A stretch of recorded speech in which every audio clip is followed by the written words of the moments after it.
L'agence écrit que la correspondance entre le FBI et Twitter ne montre rien de plus que des engagements traditionnels de longue date du gouvernement fédéral et du secteur privé.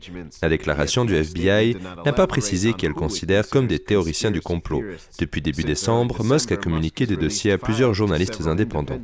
Lors d'une audition de la commission sénatoriale en novembre, le sénateur Rand Paul a demandé au directeur du FBI, Christopher Wray, si Facebook ou toute autre société de réseaux sociaux leur fournit des messages privés ou des données sur les utilisateurs américains qui ne sont pas contraints par le gouvernement ou le FBI. Après une longue pause, Wray a répondu.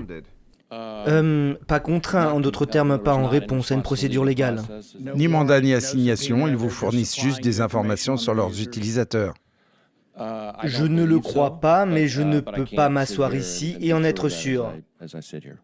Paul a continué à presser Wray sur la question de savoir si le FBI obtient des conseils et des pistes de la part des entreprises des réseaux sociaux, y compris des messages privés. Cependant, Wray a refusé de donner une réponse directe.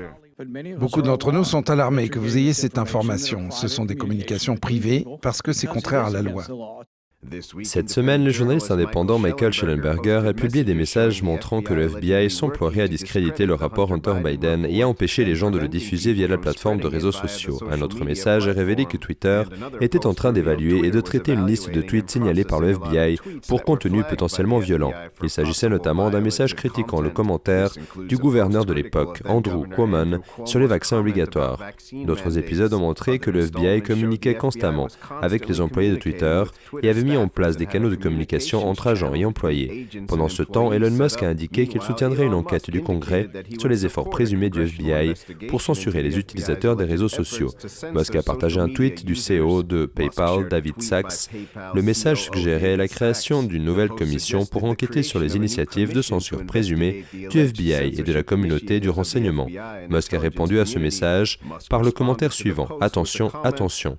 Daniel Monaghan, NTD News.